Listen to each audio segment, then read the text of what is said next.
Muy buenos días a todos y a todas. Me da mucho gusto darles la bienvenida a este panel, la vaquita marina como presagio de la sexta extinción masiva de especies. Para reflexionar sobre estos temas hemos logrado reunir a tres muy destacados expertos, el artista y conservacionista Patricio Robles Gil y los doctores Rodolfo Dirso y Rodrigo Medellín, a quienes agradezco mucho haber aceptado nuestra invitación. Además de por sus brillantes trayectorias profesionales, estos tres invitados se han distinguido por su incansable trabajo en la protección y la conservación de la riqueza natural de nuestro país. Así que, pues, bienvenidos a la Universidad Iberoamericana y bienvenidos y bienvenidas a todos ustedes. La biodiversidad del mundo disminuye a un ritmo alarmante. La vaquita marina es tan solo una de las miles de especies que estamos a punto de perder como resultado del impacto de las actividades humanas en el ecosistema global. No queremos seguir siendo testigos mudos. Queremos alzar la voz para detener este ecocidio masivo y defender la vida. Tal y como lo dice el Papa Francisco en la encíclica Laudato Si, no podemos seguir actuando como si nada sucediera.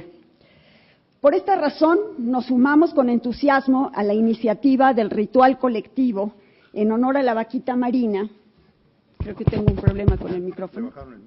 ¿Sí? En honor a la vaquita marina, la que nos convocó Patricio hace unos meses. Esta iniciativa tuvo un gran eco en la universidad y pues tanto las autoridades universitarias como profesores y estudiantes se sumaron con diferentes ideas que ustedes podrán ir observando en el campus más tarde cuando nos traslademos a la explanada central. Quiero hacer un reconocimiento especial a Comunicación Institucional, al Departamento de Diseño, a la Asociación Estudiantil Cambio, al profesor Jonathan Vallarta, que colocó un módulo en la explanada para escuchar sonidos de mamíferos marinos, y a la estación de radio Ibero 90.9. Para ponernos en contexto de los temas que nos ocupan, empezaremos proyectando un video que elaboramos en el programa de Medio Ambiente y con esto pues damos inicio a este panel. La vida, ese sorprendente y complejo fenómeno, surgió en los océanos de nuestro planeta aún convulso hace 3.500 millones de años. Desde entonces ha florecido dando lugar a las más maravillosas formas y conquistado todos los rincones de la Tierra.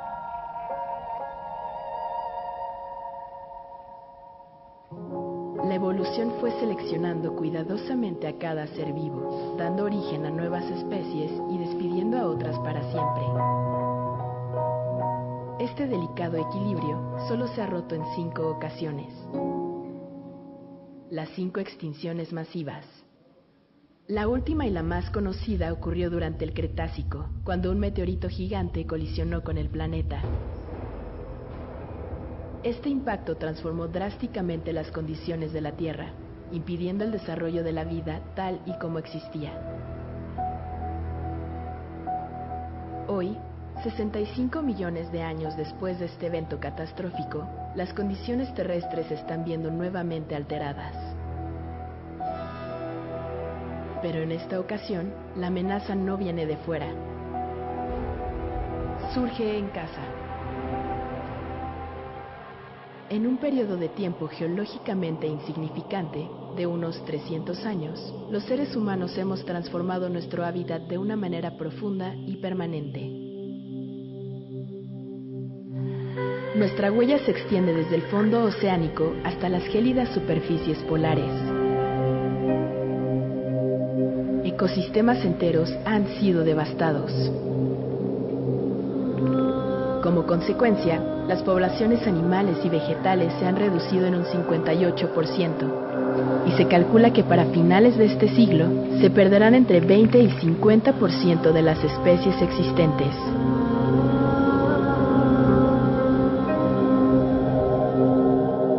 Los científicos advierten que nos encontramos en el umbral de una sexta extinción masiva.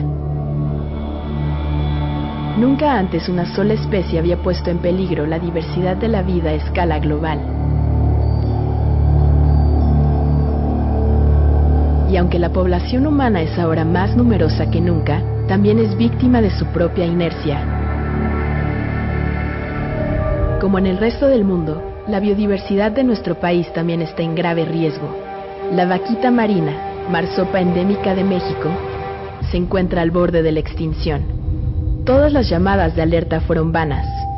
Esta especie, apenas descubierta el siglo pasado, ha sido víctima de las redes de pesca de la totoaba, pez altamente codiciado por China y Japón, por sus pretendidas propiedades medicinales y afrodisíacas, y su exorbitante valor económico. Lamentablemente, la vaquita marina no es la única especie que se encuentra en esta situación. En México, 2.556 especies se hallan en alguna categoría de riesgo. Nuestro patrimonio natural se encuentra seriamente comprometido. Es urgente reconocer con humildad nuestro lugar como un eslabón más de la trama de la vida y respetar al resto de los seres con los que compartimos nuestra casa común. Cada criatura es única e irrepetible y tiene el derecho de existir, aportando riqueza a la vida. Es preciso reaprender a vivir en armonía con la naturaleza. El tiempo apremia. La Tierra y la humanidad tenemos un destino común. Cuidar nuestra casa es cuidarnos a nosotros mismos, nuestra historia, nuestro futuro. En el pasado, las 5 grandes extinciones pusieron en crisis la vida de la Tierra, pero nunca antes existió la posibilidad de modificar el curso de la historia. Esta vez, está en nuestras manos redefinir su trayectoria.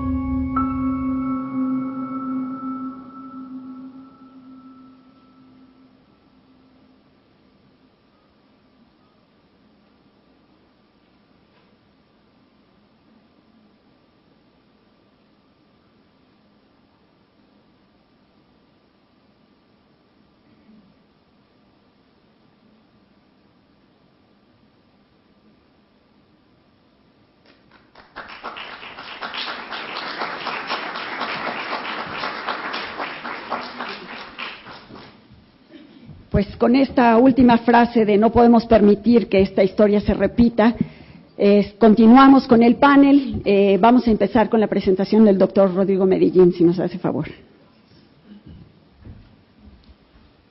Entonces cambiamos, ¿verdad?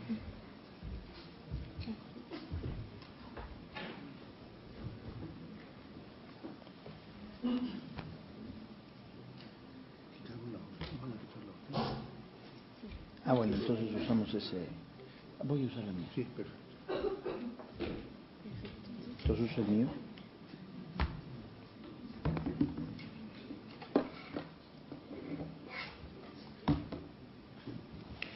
Hola, buenos días. Muchas gracias por su presencia aquí. Dulce, muchísimas gracias por la invitación a la Universidad Iberoamericana, que, bueno, como ustedes saben, ha tenido un gran impacto en el desarrollo de este país y lo va a seguir teniendo. Yo soy un firme convencido de que una institución como la Ibero, ¿sabes qué me falta? El del sonido. Una institución como la Ibero tiene un papel fundamental que jugar en el futuro del país. Los jóvenes son los que son los que realmente llevan la batuta para cambiar el destino, para mejorar el rumbo del país y del mundo. Voy a empezar con la idea de darles un panorama de quién es la vaquita y de dónde viene. Es realmente un mexicano poco conocido, muy poca gente en México. Si ustedes van al metro o van al mall o van a donde sea y preguntan, oye, ¿sabes lo que es la vaquita? Van a decir que no. Van a decir que, pues es una vaca chiquita. Eso es lo que van a decir, y nada más. Entonces esto les va a dar un panorama de lo que es la vaquita para que ustedes puedan tener los elementos para hablarlo en su casa, en la oficina, etcétera.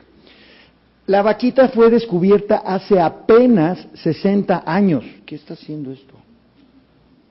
Se está queriendo pasar de listo. Hace apenas 60 años la vaquita fue descubierta para la ciencia. Eso es verdaderamente increíble. En 60 años pasó de ser desconocida a estar en crítico peligro de extinción. La vaquita pertenece a un grupo de mamíferos marinos que se llaman las marsopas. Y ahí tienen algunas de las marsopas del mundo. En el género Phocena, las marsopas comunes, existen 3 especies. Hasta arriba está la vaquita, un adulto y una cría. Es el mamífero marino más pequeño del mundo, 1,5 metros de largo, unos 50 kilos de peso. Las hembras tienden a ser un poquito más grandes que los machos, pero imagínense un pariente de un delfín que es de ese tamaño nada más, pequeñísimo. Ahí pueden ver otra toma de la vaquita. Ustedes ven que lo que estamos utilizando principalmente son ilustraciones, no fotos. Y hay una razón muy clara que vamos a decir en un momento de por qué estamos usando ilustraciones. La vaquita tiene la distribución geográfica más pequeña del mundo con respecto a cualquier otro cetáceo, a cualquier otra ballena, delfín, sifio, cachalote, etcétera. La vaquita tiene la distribución más pequeña, unos 4,000 kilómetros cuadrados apenas, y el área de mayor concentración es solamente de 2,235 kilómetros cuadrados. Como decía Patricio Robles Gil, esto equivale, los 4,000 kilómetros cuadrados equivalen más o menos al estado de Tlaxcala, y los 2,235 equivalen a la zona urbana de la Ciudad de México. Esa es la única zona donde existe la vaquita. Imagínense si no es una distribución muy, muy pequeña que ya de entrada la pone en riesgo de extinción. Esto estamos hablando del extremo norte del Mar de Cortés. La vaquita desafortunadamente nunca fue particularmente abundante ni fácil de estudiar. Es un animal muy tímido que es muy difícil de observar. Al menor ruido de alguna embarcación, de alguna voz humana, etcétera, inmediatamente se desaparece y no es fácil volverla a encontrar. Viven en las zonas de aguas muy turbias en el extremo noroeste del Mar de Cortés. Son aguas relativamente someras de 30, de 40 metros de profundidad máximo, pero son aguas muy turbias, son aguas muy productivas, es la desembocadura del río Colorado, y entonces no las puede uno ver, no las puedes ver. Imagínate cómo las van a contar los científicos. Entonces, realmente el experto mexicano en la vaquita es el doctor Lorenzo Rojas, que nos cuenta un poco, que es mi coautor en esta charla, nos cuenta un poco de cómo le hacen los científicos para ubicar las vaquitas. Yo les digo que yo en mi vida he visto una sola vaquita, nunca jamás. Y para que Lorenzo y sus colegas puedan darse una idea, lo que hacen es obtener estimaciones de abundancia. ¿Cómo le haces con un animal de ese tamaño, súper tímido, que vive en aguas muy turbias? Bueno, con binoculares y con hidrófonos. Es decir, vean esos binoculares, no son cualquier binocular de los que saca uno a pasear a ver pajaritos. Estos son unas cosas gigantescas que pueden alcanzar a ver a la vaquita apenas cuando rompe la superficie con su lomo, a 1,5 kilómetros de la embarcación. Estos big eyes, como les llaman los biólogos marinos, les sirven para ubicarla. Y eso, claro, a esa distancia la vaquita todavía no se ha dado cuenta de que hay un barco por ahí. Entonces la pueden estar observando, pero es a 1,5 kilómetros. Los que hayan tenido la oportunidad de ver delfines en el mar, pues se van a dar cuenta que los delfines se te acercan a la embarcación. Y en cambio la vaquita al contrario, cualquier perturbación y se desaparece. Y luego también se utilizan estos hidrófonos, que son los que se utilizan para detectar los chasquidos que emiten las vaquitas. ¿Por qué emiten chasquidos? Ahorita lo vamos a ver. Las vaquitas no son muy sociales, viven solitarias o viven en 2 o en grupos de 3 y se acabó. Utilizan esos clics, esos chasquidos que ahorita vamos a escuchar, para tanto orientarse en esas aguas turbias en donde no pueden ver nada, como también para detectar los peces de los que se alimentan de una manera acústica, de una manera como los murciélagos también detectan con su sonar las presas que están enfrente de ellos. Entonces, para darles una idea de cómo suenan las vaquitas, vamos a ¿Sí suena? Qué bueno que suena porque yo no oigo nada. Nada, no oigo nada. Pero así es como suenan los clics de la vaquita y así es como los científicos con esos hidrófonos están constantemente bajando en diferentes regiones del Mar de Cortés para ver dónde están y cuántos son. ¿Cómo se hace esto? Ahí lo que ustedes pueden ver es el resultado del monitoreo acústico de la vaquita. Cada círculo es un sitio donde ellos bajan el hidrófono. Los círculos que están cruzados con una X así son los círculos que no se visitaron en 2011, 2012 por cuestiones de tormentas, de mala situación del mar, etcétera. Pero ahí ustedes pueden ver que mientras más oscuro es el azul dentro de los círculos, más clics por día detectaron, más clics por día grabaron, hasta un total de 1,200. Y vean cómo el azul se va atenuando de 2011 a 2017. En 2017 no llegaron a 100 clics en ninguno de esos círculos. Ya estamos hablando de muy pocas vaquitas, ¿no? ¿Cómo han cambiado sus números? Aquí está esta diapositiva que nos dice que en 1997 había más o menos unas 560 vaquitas, 2008 245, menos de la mitad, 2015 59 y en 2016, en noviembre de 2016, 30 vaquitas. Mucho se ha hablado de que hoy existen menos de 30 vaquitas, existen muchas menos de 30 vaquitas. Lorenzo me comentaba que él calcula que existen menos de 20 vaquitas vivas en el mundo el día de hoy. Lo último que se hizo el año pasado fue esta operación Vaquita CPR o Vaquita CPR, en donde se reunió un equipo de expertos de 9 países para localizar vaquitas, capturarlas y mantenerlas vivas en cautiverio en este corral que ustedes están viendo ahí. Fue una etapa muy dolorosa, muy difícil para la gente que estaba involucrada. Pudieron capturar 2, pero desafortunadamente la adaptación al cautiverio de las vaquitas no fue posible. Una la tuvieron que liberar y la otra desafortunadamente murió de un paro cardíaco. Imagínense cómo están estresados estos animales, ¿no? Esta es una de esas 2 vaquitas capturadas y bueno, esta creo que fue la chiquita, la juvenil que liberaron. ¿Qué otros esfuerzos se han dado? Bueno, de agosto a diciembre de 2017 se retiraron más de 626 redes agalleras, que es la amenaza más importante para la vaquita. La coexiste con un pez que se llama la totoaba, que es de este tamaño, cuya vejiga natatoria se vende en los mercados chinos a precios verdaderamente exorbitantes de aproximadamente $8,500 el kilo de vejiga natatoria seca de totoaba.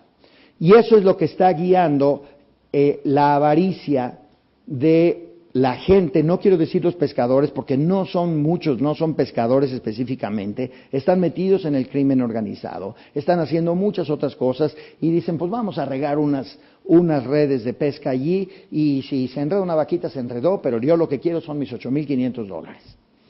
Eso es lo que ha llevado a la vaquita a la extinción, básicamente. Y desde 2015 se prohibió totalmente el uso de redes agalleras.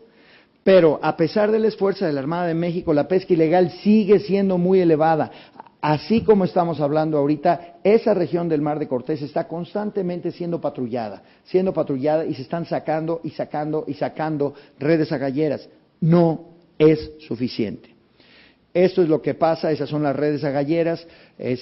Ustedes saben que las redes agalleras son un problema en todo el mundo porque los pescadores las dejan, son tan baratas y tan fáciles de conseguir que las dejan y pues si se rompen pues las abandonaron y ahí se quedan a la deriva las redes fantasma que les llaman, que siguen capturando animales del mar, matándolos y dejando que se desperdicien allí sin beneficio para nadie. Esa es una cosa que no podemos permitir. Entonces, de hoy en adelante, tenemos que pensar esto. Cada vaquita es importante. No podemos perder una vaquita más, porque los números son tan pequeños que ya les está costando mucho trabajo a las vaquitas encontrarse unas con otras para poderse aparear y poder seguir creciendo la población. Ojo, porque no solamente las vaquitas están en peligro crítico de extinción. Este es el delfín jorobado del Atlántico, que está en peligro crítico de extinción, según la Unión Mundial para la Naturaleza, la UICN. Así como el delfín y la vaquita, existen muchas otras especies que ustedes pueden ver aquí algunos ejemplos. Aquí nada más voy a poner unos 16 ejemplos de especies que están en peligro crítico de extinción y que si no cuidamos el futuro de estas especies, van a seguir el mismo camino que la vaquita.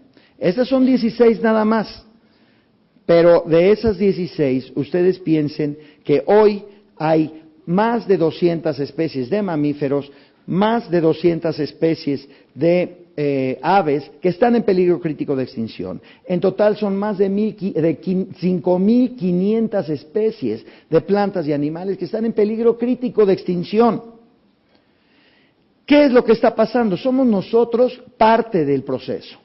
Nuestros hábitos de consumo y nuestra influencia en cómo funcionan los ecosistemas en el mundo es una parte fundamental en la razón de que el doctor Dirksen nos va a platicar de que estamos entrando a la sexta extinción. Y aquí es donde yo quiero hacerles una invitación a cada uno de ustedes. Los mexicanos y cualquier otro miembro de la sociedad mundial puede hacer cambios en su vida que no les van a reducir la calidad de vida que llevan, y con esa reducción mínima en su vida, ustedes van a mejorar su impacto ecológico en los ecosistemas. No se trata de irse a vivir una cueva y comer nada más hierbita, porque ni así se reduciría nuestro impacto. Somos tantos millones de seres humanos en todo el mundo que si todos comiéramos hierbita, igual tendríamos un impacto muy fuerte. Se trata de reducir nuestro impacto en la medida de lo posible. Empiecen a considerar, por ejemplo, que si ustedes comen carne los 7 días de la semana, están poniéndole mucha presión a los ecosistemas allá afuera. Si ustedes, por ejemplo, se tardan en la ducha, ¿cuánto se tardan normalmente? Pueden tardarse 15 minutos, 20 minutos, media hora, y si están estresados porque tuvieron un examen el día anterior o tienen el examen ese día, ay, pues le voy a echar un poquito más para relajarme. Eso está robándole recursos al mundo natural. En particular, yo les doy el ejemplo mío. Yo he estado recortando el tiempo que yo paso en la ducha. Yo voy ahorita en 4 minutos y les juro que no apesto, ¿o sí? Claro que también yo me doy cuenta de que yo tengo cierta ventaja, ¿verdad? Porque pues el champú, pues rapidísimo, ¿verdad? Bueno, quiero que piensen ustedes cuánto tiempo se tardan ustedes en la ducha y qué pasa si ustedes le recortan 1 minuto, o 2, o 3. El mundo natural se los va a agradecer. Hay que reducir nuestro consumo de agua, de energía. ¿Qué hacemos con las aguas residuales de la casa? Muchas veces es agua potable la que estamos utilizando para regar el jardín, para regar el pasto, que es un gran consumidor de agua, y que por supuesto eso implica que, en primer lugar, muchas colonias se quedan sin agua, pero en segundo lugar, muchos ecosistemas se quedan sin esa agua que nosotros estamos extrayendo y realmente desperdiciando, ¿no? Patricio en la entrevista en Radio Ibero hablaba de nuestro irracional consumo de plásticos. Una bolsa de plástico que ustedes pidan en el Oxxo o lo que sea, tiene una vida útil de 5 minutos. De que salen del Oxxo, van a su coche y ahí ya se acabó la vida útil. Y sin embargo, esa bolsa de plástico va a estar contaminando y causando problemas en el medio ambiente durante 1000 años o más, dependiendo del tipo de plástico, ¿no? Hay países que ya prohibieron la utilización de bolsas de plástico. Ustedes van a Ruanda y no los dejan entrar con una bolsa de plástico. Ruanda, un país africano pobrísimo, ¿ok? Este mensaje creo que es muy importante que lo propaguen con sus amigos, con la familia, en la oficina, etcétera. Lo único que no se vale de aquí en adelante, habiendo escuchado estas ideas, que muchos de ustedes seguramente que ya las conocen, es seguir viviendo su vida con ningún cambio absolutamente. Es lo único que no se vale. Cada uno de ustedes va a decidir qué cambio va a hacer en su vida. Unos chiquitos, otros grandotes, unos más cambios, otros menos cambios. Bueno, el chiste es que cada quien decida por dónde va a empezar a cambiar su vida. Eso me parece absolutamente importante. Hay que hablar de los celulares, y yo creo que Patricio tocó un tema muy importante. Los celulares tienen un mineral que se llama el coltán. El coltán, el 85% del coltán viene de la República Democrática del Congo, un estado fallido, como todos lo sabemos. La explotación del coltán está en manos de guerrillas, está en manos de rebeldes que están explotando a niños, tienen esclavitud infantil extrayendo el coltán. Las compañías de celulares nos dicen que ellos tienen sus fuentes sustentables certificadas de coltán. No les crean, por favor, no existe el coltán certificado. Por favor, no caigan en la tentación de que, bueno, ya salió el nuevo iPhone, No, por favor. Ese es precisamente lo que está causando la destrucción absoluta de la selva del Congo, con sus grandes poblaciones de chimpancés, de elefantes de bosque, de muchos otros animales que están allí, la esclavitud infantil y el enriquecimiento de grupos ilícitos que están causando la destrucción de toda África Central. Eso nos está pegando a nosotros, le está pegando a la vaquita y les está pegando a cada ecosistema de la Tierra. Entonces, piensen ustedes qué vehículo están manejando, si necesitan llevar el vehículo para ir a la tienda que está a 3 cuadras o a 2 cuadras o a lo que sea, o si tienen uno de esos tanques que gastan 2 kilómetros por litro, les dan 2 kilómetros por litro, etcétera. También piénsenlo. Todo eso tiene que ver con nuestras maneras de consumir. ¿A dónde se van de vacaciones? Si se van a los hotelazos de Cancún, pues adivinen, el impacto de esos hotelazos de Cancún es espantosísimo. Y todos lo vemos, y nos quejamos, y decimos, es que no es posible, ¿cómo las autoridades permiten que vuelvan a construir un hotel? Oye, vámonos de vacaciones, ¿a dónde? Pues a Cancún. No, por favor, piensen, hay muchas alternativas, muchos destinos ecoturísticos, amigables con el medio ambiente, propiedad de realmente mexicanos, de mexicanos que están viviendo en condiciones rurales muy difíciles y que ustedes pueden ayudar en tomar esa decisión para que México mejore en las próximas décadas. A mí me gusta mucho cocinar y siempre ando en los mercados. Cuando yo empecé a ir con los marchantes a la Merced, etcétera, a preguntarle, oiga, ¿de dónde son esas manzanas? El marchante me veía como diciendo, este está loco. Y me decía, están a 28 pesos el kilo, ¿las quiere o no? No, le digo, dime de dónde vienen. Si vienen del estado de Washington o vienen de Chile, no las voy a comprar. La agricultura mexicana se está muriendo, porque nosotros pues estamos comprando lo que más nos gusta o lo más barato o lo que ustedes quieran, sin tomar ni siquiera idea de dónde viene y de qué costos ambientales se incurrieron para tener esa manzana en mi casa. Esto yo creo que me parece absolutamente fundamental, que empecemos a preguntarle a la gente de dónde vienen los recursos. En los Estados Unidos hay una cultura muy profunda de consumir localmente. Consumen lo que se produce a 50 kilómetros a la redonda y se acabó. Aquí todavía ni siquiera nos ponemos a pensar. Ay, que el jitomate de 3 pesos. Ay, pues ese. ¿De dónde viene? ¿Quién sabe? ¿Cuánta agua usó? ¿Quién sabe? Démelo, marchanta. Hay que pensar. Hay que realmente involucrarse en esa toma de decisiones. En el poder del consumidor es ilimitado. Nosotros podemos cambiar la manera como la sociedad funciona.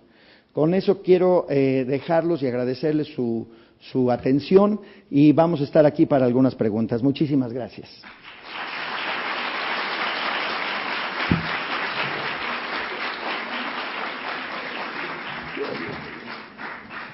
Muchas gracias a Rodrigo Medellín, que pues nos deja muchas, pues sobre todo propuestas de qué es lo que podemos hacer. Nosotros, como parte de todas estas actividades en el programa, hemos promovido en las redes una campaña que se llama Antes de.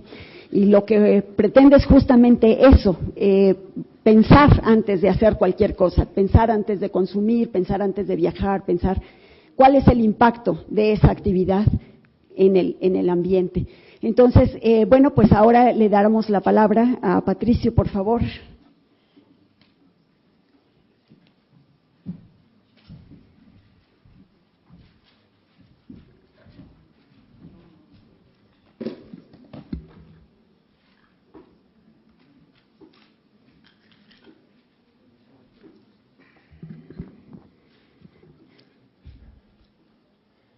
Dulce, muchas gracias por invitarme, muchas gracias a todos ustedes por atender esta plática. Creo que lo que dijo Rodrigo nos dejó muy claro nuestro rol. También quiero felicitar a las personas que hicieron el video, me gustó mucho, muchas gracias también. Yo les quiero pedir disculpas o perdón a todos por dos razones. Primero, porque en mi experiencia como conservacionista me he vuelto muy negativo, muy poco optimista.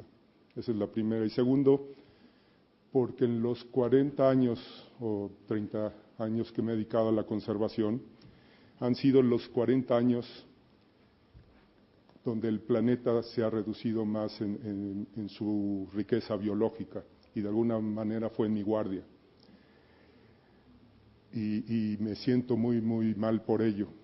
Obviamente teníamos el conocimiento desde el principio, pero no supimos cómo comunicarlo. Y lo que les quiero transmitir ahora no es tan halagador ni tan positivo. Y les quiero decir que nos encontramos ante la tormenta perfecta. Y esta no es una película. No son tres elementos como en la película, son muchos. Y quiero mencionar muchos de los que se han dicho aquí y de los que ya saben. El cambio climático. No tenemos ni idea qué va a suceder. No solamente va a subir el nivel del mar, va a haber varias ciudades abajo de esto, va a haber enfermedades que van a subir y van a llegar. O sea, nosotros no conocemos lo que va a suceder. Quizá no me toque a mí, pero probablemente le pueda tocar a ustedes o a sus hijos. La población, que Rodolfo Dirso lo estaba platicando en nuestra entrevista, es una cosa que me preocupa mucho, porque nadie está diciendo hasta cuándo podemos seguir creciendo. No hay un límite. O sea, todo el mundo piensa que podemos seguir creciendo indefinidamente. La economía de mercado. O sea, premiamos a los que son más exitosos, que saben producir, vender. Ha creado una sociedad de consumo. Y ahora se están sumando China e India a ello. Y imagínense la cantidad de gentes que quieren tener la misma cantidad de servicios y productos que tienen los americanos, ¿no? O nosotros. Nuestros valores, sumen a toda esta ecuación los valores que tenemos ahora. Nos valoran de acuerdo a lo que tenemos, a qué tanta cantidad de dinero tenemos, qué tantos bienes tenemos. Y hay un tema que me preocupa mucho. Yo no uso celular, un poco por un statement, pero en un principio pensé, wow, esta es una herramienta maravillosa para comunicar, pero la manera en que se está usando actualmente, en que todo el mundo nos fotografiamos, lo mandas, cosas totalmente sin profundidad, o sea, vivimos en un mundo y esto está iniciando. ¿Hace cuánto que recibimos el celular? Imagino en unos 30, 40 años, ¿qué cultura va a haber allí? No hay profundidad, no hay contexto, es una sociedad que está totalmente yendo al espectáculo. O sea, queremos estar high constantemente y por eso ves a todo el mundo viendo el celular constantemente. Yo les puedo decir que 2 o 3 veces al año, digo, estaría bueno que tuviera un celular en este momento. Cuando salgo de la casa y se me olvida la cartera y las llaves, dices, chin, ahora sí voy a tener que caminar, etcétera. Pero es realmente poco. No digo que el uso que le dan los celulares para miles de cosas es extraordinario, pero sí quiero dejar esa semilla en sus mentes. Yo creo que de esta tormenta, la más dramática de todas es la ignorancia. La ignorancia en que todos vivimos. Algunos saben lo que decía Rodrigo, de dónde vienen todos los productos y servicios que consumen a diario, y saben a dónde van cuando los desechan. Eso es terrible, terrible, dramático. Ahora me toca hablar de la vaquita. La vaquita, yo supe de ella en 1992, cuando un colega me dijo, de lo dramático que estaba la situación de la vaquita. La acaban de descubrir hacía 30, 40 años. No había un censo o una estimación poblacional, como lo dijo Rodrigo. El censo y la estimación poblacional se hizo en el 97. Rodrigo decía que no había imágenes fotográficas, porque a la fecha probablemente se extinga sin que haya una fotografía. Mandamos a hacer esa última imagen que mostró Rodrigo de la vaquita, la mandamos a hacer en el 97 para que cuando diéramos pláticas o hiciéramos algún artículo en las revistas, hubiera imagen de un animal supuestamente vivo, pero una ilustración, pero no usar todas esas imágenes que veíamos de animales muertos. No se ha podido. Fueron de National Geographic a tomar la foto y no la encontraron, o sea, no la pudieron ver. Hay gente que ha vivido toda su vida ahí y nunca ha visto una vaquita. Hicimos campañas en el 97, en el 2002, nos unimos todas las ONGs que puedan ver que había en ese momento en México, nos unimos para lanzar una campaña a favor de la vaquita. El problema de la vaquita es gravísimo, porque es la punta de lanza del movimiento de conservacionista mundial. Si se pierde la vaquita, se desmorona todo. O sea, hemos cruzado una línea que no vemos, en la cual nos desacredita todo el movimiento mundial. O sea, se han invertido $100 millones, está la Armada, está la Secretaría de Agricultura y Recursos Hidráulicos y Pesca, está la Semarnat, no recuerdo cuántas ONGs están atrás tratando de salvarla y no hemos podido. Y no somos nosotros, son todos ustedes. Es responsabilidad de los mexicanos. Sí, están los chinos que pagan no $8,000 que decía Rodrigo, $100,000 por un kilo de la glándula de este pez. ¿Y qué han hecho ustedes para que la vaquita no se vaya? Quizá algún día estarán aquí y se lo dirán a las próximas generaciones qué fue lo que hicieron para salvar a otras especies. Yo me siento mal, se los digo, estoy frustrado, estoy preocupado, yo me siento en un enorme compromiso a las generaciones en 100, 200 años que nos volteen a ver y decir, ¿qué hicieron ustedes? ¿Por qué dejaron que esto sucediera? Y eso es el drama que estamos viviendo con la vaquita. Las repercusiones son inimaginables, sociales exclusivamente. Es una región que vive la ilegalidad. El narcotráfico está involucrado ahí, pero se protegen los pescadores unos a otros, unos no pescan totoaba, otros sí, pero eso se va a descomponer totalmente en el momento que caiga la vaquita y empiecen a venir una serie de ¿cómo se llama?, de boicot a las pescas mexicanas del camarón, y ahora sí, con la pesca y la pesca están asustados porque ya Estados Unidos se está amenazando con el boicot pesquero. La UNESCO está amenazando a México de quitarle la calificación de patrimonio mundial al Golfo de California por la pérdida de la vaquita, y eso es una cuestión política. La pérdida del boicot pesquero es un problema económico. Y política, pues veremos qué presenta los nuevos aspirantes a gobernantes de este país. ¿Alguno de ustedes han escuchado algún tema sobre el medio ambiente de los tres punteros? Y yo creo que en la rueda, en esta entrevista que nos hicieron, Clementina sacó la pregunta, ¿es responsabilidad de ustedes exigirle a los nuevos gobernantes a través de su voto quién es el que está haciendo algo en relación al tema ambiental?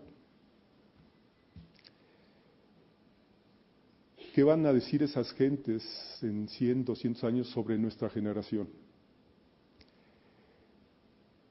Me gustaría pasar un pequeño corto video, un minuto, de una iniciativa que gracias a Rodrigo Medellín se dio cuando vio esta procesión que organizamos el sábado pasado en honor a la vaquita entre el Museo Tamayo y el Museo de Antropología, una procesión que unió a científicos, filántropos, escritores, actores, artistas, y fue, no tengo ni idea cuánta gente, pero fue muy mediáticamente cubierta. Cuando Rodrigo vio esta posibilidad, le pidió a 30 personajes de todo el mundo, eso en el medio conservacionista les llamamos los silverbacks. Los silverbacks, que son estos gorilas que tienen la espalda plateada y son esa gente vieja que son las que todos seguimos, que son los líderes de la conservación. Pues a 30 de estos personajes en todo el mundo les pidió un video corto que hablara sobre la situación de la vaquita. Y uno en particular, un John Robinson, el vicepresidente de Wildlife Conservation Society, mandó un video que realmente lo agrupa todo. Y me gustaría presentárselos. Ahora sí no sé cómo se hace esto. Wildlife Conservation Society es una de las organizaciones más antiguas de conservación, está basada en Nueva York y tiene a muchos de estos silverbacks metidos allá adentro.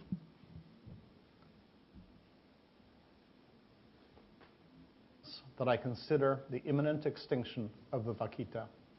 Sadness because we will be losing one of this planet's creatures and a unique lineage that goes back 1 to 2 million years. That lineage is comparable in length to the lineage that we have as human beings.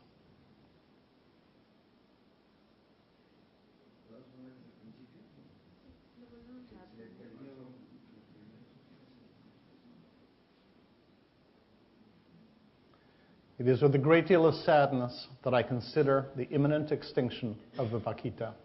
Sadness because we will be losing one of this planet's creatures and a unique lineage that goes back 1 to 2 million years.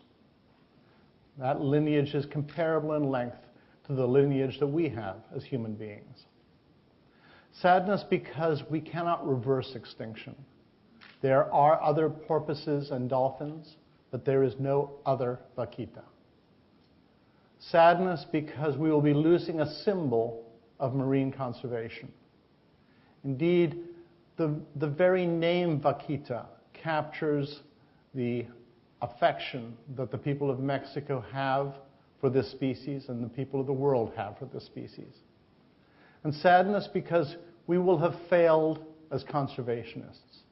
We have known for a long time that the vaquita was vulnerable to gill netting, and its tiny range made it very susceptible.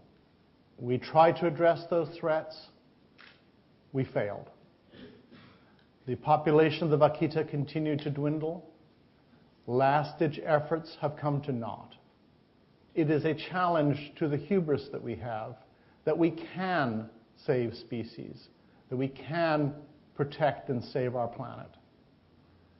We need to look at the case of the vaquita, learn from it, redouble our efforts not to let this kind of extinction happen again.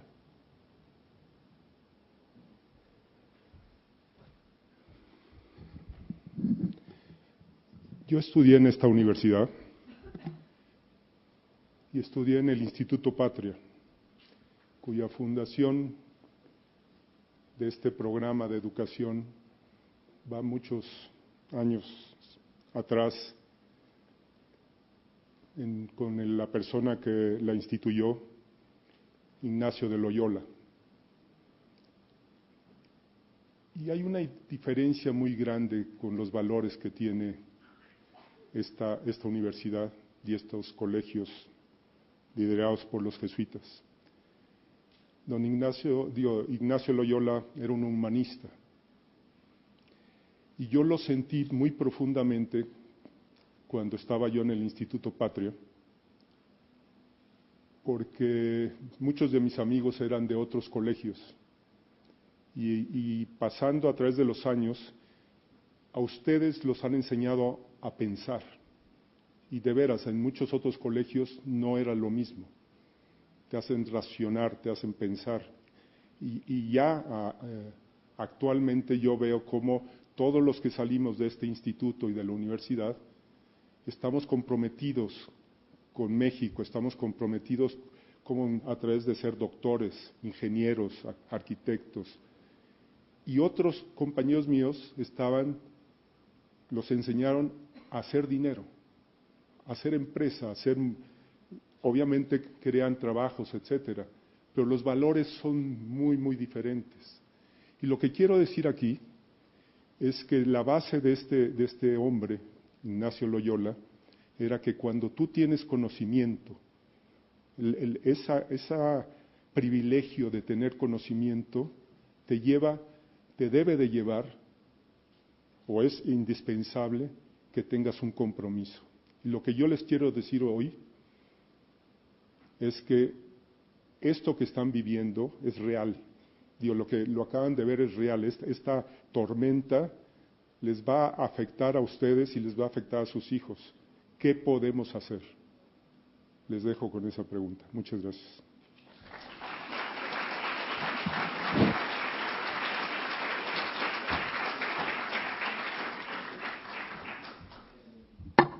Muchas gracias, Patricio. Pues un encargo más particular a la comunidad universitaria y a la Universidad Iberoamericana de cómo seguir comprometiéndonos con estos temas. Continuamos entonces ahora con la presentación del doctor Rodolfo Dirso, si nos hace favor de pasar, por favor.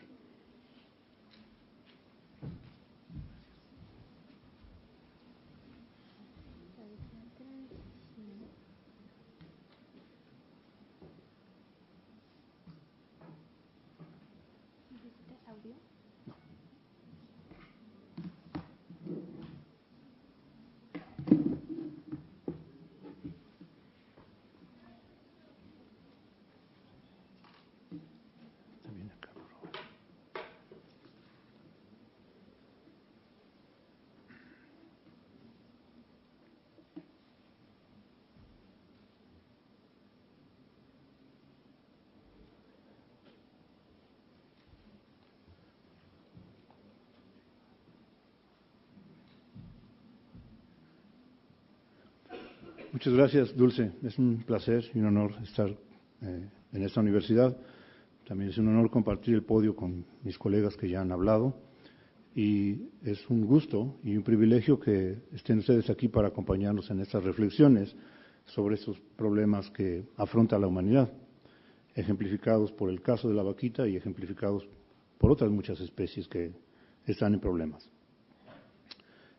En teoría yo ahora debo cubrir dos humanos al mismo tiempo, cosa que puede ser un poco difícil, sobre todo porque el otro humano es un verdadero científico muy prominente en el país, el doctor Gerardo Ceballos, que no ha podido llegar. Entonces yo voy a tratar de decir algo de lo que él iba a decir, a la vez de echarme mi propio rollito que quiero compartir con ustedes. Lamento empezar tan mal, porque esa diapositiva que ven allí a lo mejor no entiende nada. Y tienen razón, y esto apunta a un problema fundamental. Necesitamos un tipo de ecología, un tipo de conservación científica que es traducido a la comunidad en general.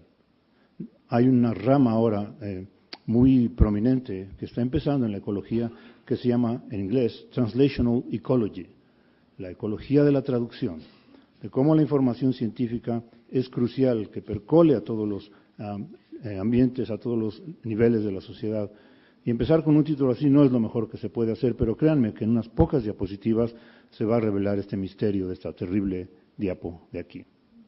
Los dos términos los voy a describir para ustedes con cierto detalle, así que tengan paciencia, por favor. Quiero empezar con una visión verdaderamente cósmica, verdaderamente grandota, porque el problema que tenemos es así de grandote. Esa imagen que ven ahí representa los últimos 550 millones de años en la historia de la vida del planeta. Pero no se engañen, porque si tuviera una pared y una pantalla suficiente para cubrir el tiempo de la historia de la vida en el planeta, que es 4.000 millones de años, un poquito más de lo que dice el video, tendríamos que irnos como varias cuadras en aquella dirección y no tenemos chance de eso. Así que les voy a pasar los últimos 550, que además es importante porque ese periodo tiene un nombre que es como trabalengua, se llama fanerozoico, una palabra griega que quiere decir el inicio de la vida. Porque los científicos de hace algunas décadas pensaban que la vida realmente empezó allí, hace 550 millones de años, porque por razones que todavía no tenemos bien claras los científicos, allí en ese momento, hace 500 millones de años, 550, hubo una explosión verdaderamente fantástica de la diversificación del planeta.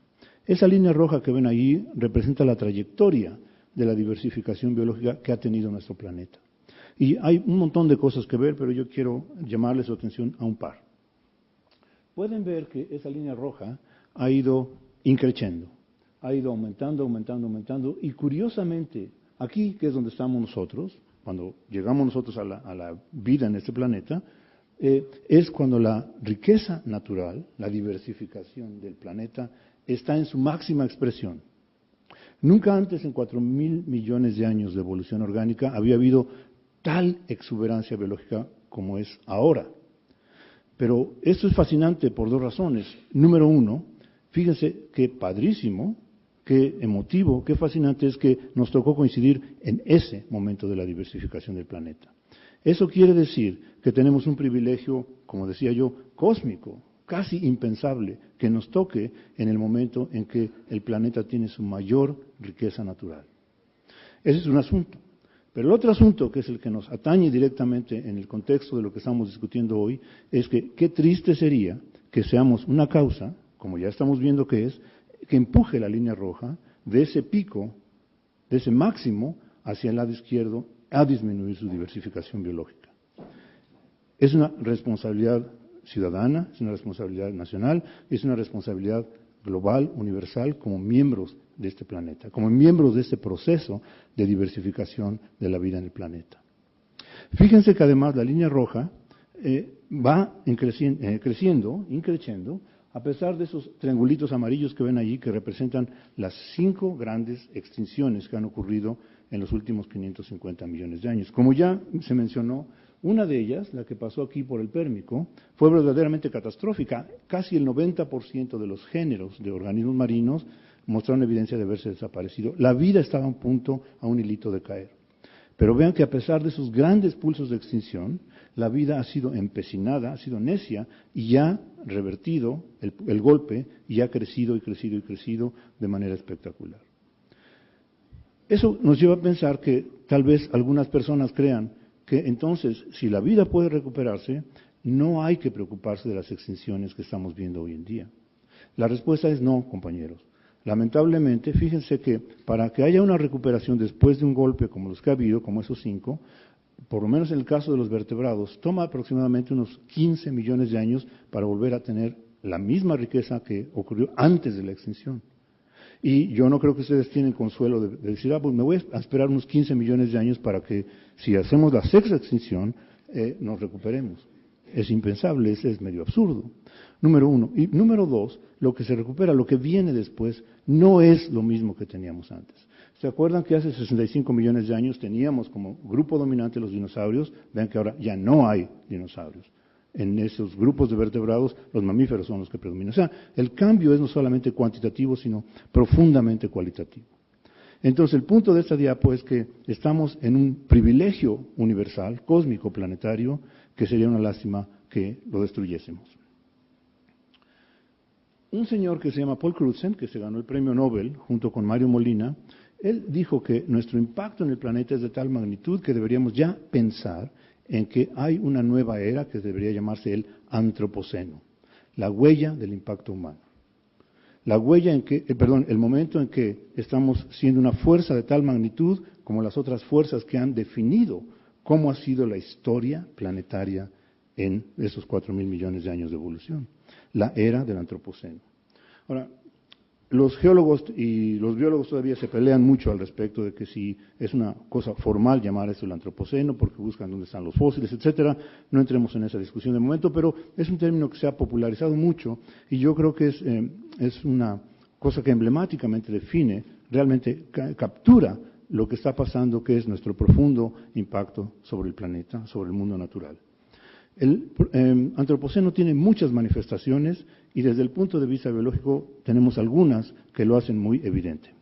Por ejemplo, esta es una diapositiva que construyó una institución que se llama Global Forest Watch, Y ellos, con análisis bioclimáticos, información satelital, pudieron definir cómo debió haber sido la cobertura de los bosques hace 8.000 años. Analizando esa cobertura y comparándola con lo que hay hoy, solamente considerando los bosques intactos, esos muy cerrados, ignorando los que se destruyeron y que han sido regenerados, ignorando esos, ¿cómo se vería, cómo es la cobertura forestal hoy en día? Eso es una huella indiscutible del antropoceno. Y desde luego, como la tecnología satelital es tan bárbara hoy en día, se puede hacer maravillas con esto, se puede ver cómo era la cobertura en el pasado, se pueden calcular las tasas de deforestación, se puede proyectar qué va a pasar en el futuro con muchísima precisión. Lamentablemente, en el ámbito terrestre lo que no ocurre con este tipo de situaciones, que son impactantes como ya vieron, es que no vemos lo que está pasando abajo de esos bosques, donde está la vida animal, o adentro de esos bosques donde está la vida animal. Todo mundo en esta sala entiende el término deforestación, como se muestra aquí, pero yo digo que hay que llegar a un término que toma en cuenta la vida animal y propongo que ese término sea defaunación. Entonces ya ven el antropoceno, ya ven la defaunación, por eso esa diapositiva loca del principio de esta presentación, la defaunación en el antropoceno. Y sobre eso quiero discutir en los próximos minutos. Hay dos temas que me interesa comunicar con ustedes, discutir con ustedes. Uno de ellos es, quiero darles una idea muy rápida, muy breve, de en qué consiste este fenómeno de la defaunación a través de tres elementos. Uno, cómo van cayendo, cómo van esos declives de las poblaciones, como ya vimos anteriormente. Dos, cómo las poblaciones de una especie se van extinguiendo, y ese es un fenómeno verdaderamente grave. Y tres, cuando llegamos a lo peor, que es la extinción global. Muy rápidamente voy a tratar de ilustrar eso. Ese diagrama que ven allí tiene sobre el eje X los años, las últimas 4 décadas, y en el eje Y está un estimador, un modelo que define cómo la abundancia de las especies, es decir, el número de individuos de cada especie, ha ido en su trayectoria en las últimas 4 décadas. Y lo que ven, por favor, si ven la línea gris, es la trayectoria de la situación de los vertebrados en cuanto a los números de individuos en sus poblaciones, y lo que se ve es feo. Han decaído en las últimas 4 décadas por aproximadamente 25%, es decir, el 25% de reducción de la abundancia de las especies. Las especies existen, pero los números, los individuos de las especies, han caído en un 25%. Peor aún, si ven la línea de color amarillo que representa ahora las zonas tropicales, donde están las selvas exuberantes, los trópicos, vean que ese componente es peor. Es como dice mi tío, es más peor, es el 50% de declive en las poblaciones tropicales. Eso es un modelo que ve a todas las especies de las que pudimos tener datos en conjunto. Si los ven en el caso de algunas especies que ustedes casi hasta probablemente tienen una pasión zoofílica con ellas, son sus favoritas, se ve que la situación es triste. Estamos empujando esas especies al colapso. Todavía no se van, pero están claramente en un proceso de colapso. Ese es el primer anuncio de la defaunación, el declive en las abundancias de las especies. Cuando las abundancias de las especies a nivel local disminuyen, las poblaciones que constituían esa localidad se van desapareciendo. Y aquí ven en esta diapositiva un bicho que todos conocen, el jaguar. Las líneas de color rosa más clarito representan lo que se intuye era la distribución original en el área, el ámbito geográfico de esa especie, y lo que está de color más oscuro representa cómo se ha restringido el área de distribución geográfica de esa especie. Entonces pueden ver que las poblaciones de jaguar que existían, por ejemplo, en Tucumán, Argentina, ya no están allí, y para esas personas o para esas comunidades en Argentina, esos ecosistemas ya no tienen jaguar, a pesar de que haya jaguares en otros lados. Entonces la extinción de las poblaciones es un fenómeno gravísimo, aun cuando no estén todavía en nuestro catálogo de especies extintas. Hace unos cuantos meses, unos colegas y yo escribimos un artículo que tiene lenguaje fuerte, porque estábamos un poco desesperados de la situación y queremos que nos hagan caso. Hemos llamado en este artículo la aniquilación biológica de cara a la sexta extinción planetaria, cuando se ve a través de las poblaciones. Aquí no estoy hablando de la extinción global de especies, sino de las poblaciones, que creo que es algo que debemos ponerle mucha atención. Aquí hay un ejemplo de eso. Es una gráfica un poco complicada, pero el mensaje es muy simple. les pido que vean el panel del lado derecho, que representa la situación de los mamíferos en cuanto a su distribución geográfica, cómo ha ido disminuyendo entre el año 1990 y 2015. Fíjense que tengo 5 barras de colores distintos. La azul es la que me interesa que vean, porque esa representa a las especies cuya distribución geográfica, cuyo ámbito de cobertura a nivel geográfico se ha reducido en 80% o más. Y vean que especies que han reducido en 80% o más de su distribución son aproximadamente el 50% de los mamíferos. 50% de nuestros hermanos, mamíferos, lo más cercano que podemos tener biológicamente en el planeta, los mamíferos, 50% de las especies ya están en una reducción geográfica de 80% o más de lo que debería ser su ámbito de cobertura. Entonces, imaginen la cantidad de poblaciones que se están perdiendo de esas especies. Allí está el meollo de la sexta extinción. Desde luego, cuando todas las especies se van disminuyendo en toda su distribución geográfica, llegamos a la extinción global, que es un asunto que empezó en gran parte impulsado por nosotros hace 10.000 años, en el Pleistoceno. Si estuviésemos dando esta discusión, teniendo esta discusión hace 10.000 años, la fauna que estaría aquí afuera serían todos esos señores y señoras que ven en esta diapositiva. Bueno, todos esos contribuimos muy fuertemente a que ya no existan.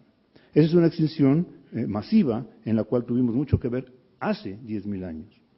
Pero desde luego, como ya les dijo Rodrigo, hoy en día hay muchas otras especies que han estado en esa situación. Y aquí he puesto algunos ejemplos emblemáticos, pero hay otros. Me encantaría pensar que la vaquita no va a estar en este catálogo, pero se ve muy cuesta arriba. Bueno, ¿de qué magnitud es este problema de la extinción global? Fíjense que es un asunto medio engañoso, porque en esta diapositiva ven del lado izquierdo el número de especies de vertebrados que se han extinguido desde el año 1500, 338, que no hay duda, esas ya no existen, desaparecidas de la faz de la Tierra. De esas 338, casi 200 se desaparecieron, se extinguieron de 1900 para acá. Lo que quiero mostrarles es lo acelerado que va este asunto de la extinción, ahora global. Si además de las que ya están extintas, les ponemos las que están extintas en el mundo silvestre, pero que están, por ejemplo, en algún zoológico o algo así, y si ponemos las que están en peligro inminente de extinción, ese número pasa a 617, pero de esas 617, casi 500, 477, se extinguieron del año 1900 para acá, otra vez la aceleración de este fenómeno de extinción de las poblaciones. Fíjense que podría alguno de ustedes decir, bueno, se ve feo, pero no se ve tan feo. No son miles y miles de especies que se han extinguido, pero fíjense, puesto en un contexto más amplio, sí es bastante terrible. De 1900 para acá tener esa magnitud de extinción es dramático, porque las tasas de extinción normal, cuando no había Homo sapiens o cuando no había meteoritos, es de 2 especies por millón de especies por año. Es decir, lo que estamos viendo hoy en día es entre 1000 y 10.000 veces más rápido de lo que pudo haber sido en condiciones normales la extinción. Ven realmente la profundidad de este fenómeno. El último puntito que quisiera tocar en relación a cómo es la defaunación es esto que está ilustrado en esta diapositiva. Aquí sobre el eje X está el tamaño corporal. ¿Cuánto pesan? ¿De qué tamaño son los animales? Y sobre el eje Y, ¿cuántas especies hay de cada uno de esos tamaños? Lo que quiero mostrar aquí es que, fíjense que en el Pleistoceno, hasta hace 10.000 años, este cuadrito aquí negro representa el tamaño mediano, algo así cercano al promedio del peso corporal de las especies. Como ven, las que se extinguieron en el Pleistoceno eran fundamentalmente especies grandotas, las especies grandes. Entramos al Antropoceno y ya no hay las grandes, pero lo que más grande existe en ese momento es lo que extinguimos. Y ahora comparen esos dos histogramas. El amarillo representa las especies amenazadas de extinción y el verde representa las especies no amenazadas. Si van a esa base de datos de la Unión Internacional para la Conservación de la Naturaleza, pueden ver amenazadas y no amenazadas, y vean que si hacen su histograma, las amenazadas son mucho más grandes en tamaño corporal que las no amenazadas. Es decir, además de que los números de especies y poblaciones amenazadas es enorme, no es parejo. Hay algunas que están más amenazadas que otras, es decir, parece haber como perdedores y ganadores. Eso se ilustra mejor en esa diapositiva. Aquí ven el impacto humano y los cambios en la densidad y biomasa de mamíferos en Brasil. Y fíjense que es muy obvio, ¿verdad? A medida que aumenta el impacto humano, de nulo, ligero, mediano y alto, la densidad y la biomasa de las especies en la Amazonía brasileña, según Carlos Pérez, disminuye significativamente. Claro, hasta mi abuelita podía ver esa gráfica y entender que es obvio. Mientras más impacto, más disminución. Pero fíjense que eso es lo que corresponde a las especies que tienen un cuerpo, un tamaño corporal, una biomasa de 5 kilos o más. Cuando vemos a las especies que son de menos de 1 kilo, las especies chiquitas, ahora vean que la situación es al revés. A medida que aumenta el impacto humano, la abundancia y biomasa de esas especies está aumentando. ¿Qué quiere decir esto? Que no solamente estamos eliminando especies, sino que además estamos cambiando la estructura, la organización de las comunidades naturales de animales.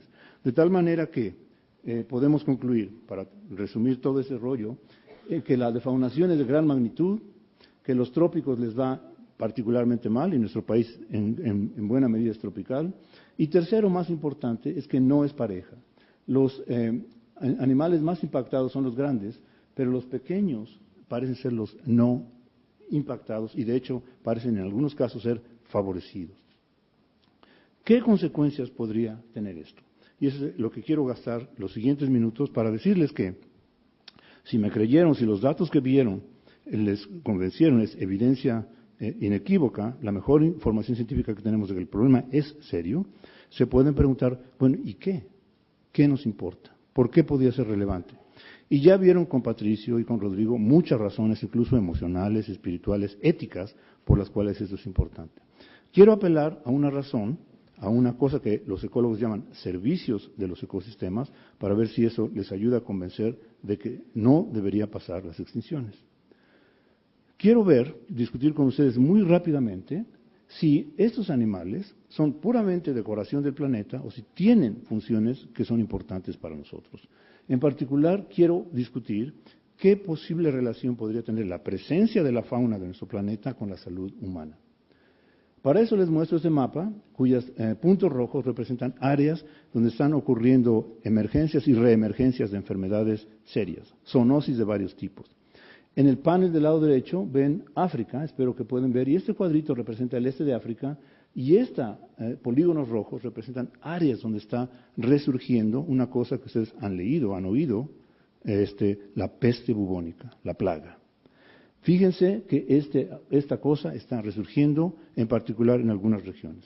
Sabemos que en África el impacto humano sobre la fauna es tremendo, y ahora pueden ver que hay muchas enfermedades. Entonces la pregunta es, ¿se pueden conectar estas dos cosas? Es decir, ¿hay algún papel que juega la fauna al respecto de la no incidencia de enfermedades? Los ecólogos, los científicos, siempre nos hacemos como una imagen mental de la hipótesis para luego atacarla de alguna forma. Y la hipótesis que quiero discutir con ustedes en 4 o 5 diapos, créanme, ya voy a terminar, es esta. Imagínense que nos vamos a África y con terrorismo, con narcotráfico, con tráfico ilegal, con el tráfico en particular del marfil, el mismo asunto que decían de la totoaba ahora en el caso del marfil, decimamos las poblaciones de elefantes, jirafas, cebras y demás. Si eso pasa, vamos a cambiar obviamente la vegetación de las sabanas. Si eso cambia, probablemente vamos a aumentar los ratones, los roedores. Ya vieron que el impacto es particularmente sobre los grandes y favorecemos a los chiquitos. Si aumentan los roedores, por ejemplo, sus ectoparásitos, pulgas, chinches y demás que llevan, pueden aumentar. Si aumentan esos y llevan enfermedades, podemos estar en una situación grave, si no tenemos a la fauna. ¿Podemos poner esta hipótesis a prueba, científicamente y rigurosamente? La respuesta es sí, y les quiero mostrar muy rápidamente cómo estamos investigando eso. Este es un Homo sapiens, como pueden ver. Esto que está aquí es una cerca electrificada, de manera que en esta zona, que se llama Mpala, donde hay elefantes, jirafas, es una reserva fantástica. Si tienen un poco de varo y van a África, les recomiendo que vayan a Mpala, está padrísimo. Bueno, allí en ese lugar fantástico se puso estas cercas electrificadas para simular que no está la fauna. ¿Entienden? Es como un experimento que hacen ustedes en sus laboratorios, una caja de Petri con un patógeno y una caja de Petri sin el patógeno, y ven qué pasa, ¿no? Bueno, lo mismo, con animales afuera y sin animales. Si hacemos eso, y esas son exclusiones bastante grandes de como unas 3 hectáreas de tamaño, vemos qué pasa. Pues pasa que hay muchos roedores. De cada comparando dentro de esos sitios donde no hay fauna, experimentalmente, y afuera, nos pusimos a colectar roedores, a ver qué pasaba.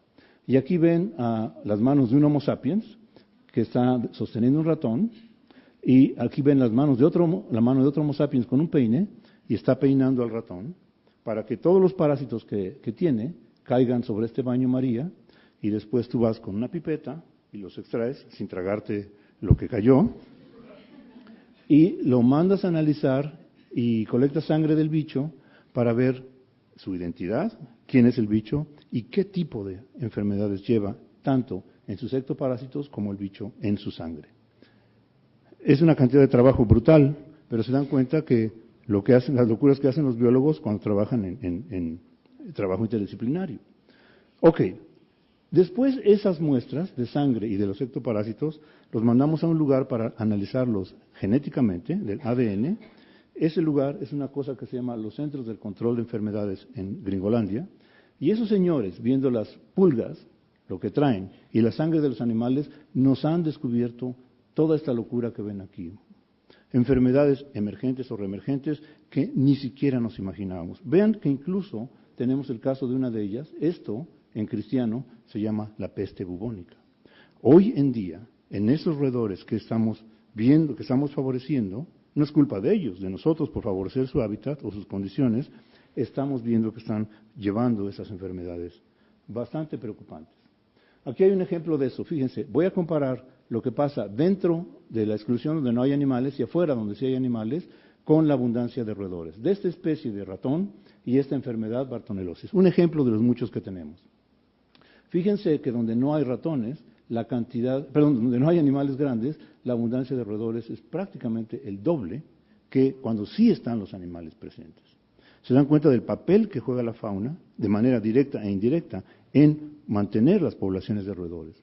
Si los roedores aumentan, la cantidad de pulgas también aumenta, como pueden ver aquí, prácticamente 2 veces más pulgas que cuando sí están los animales.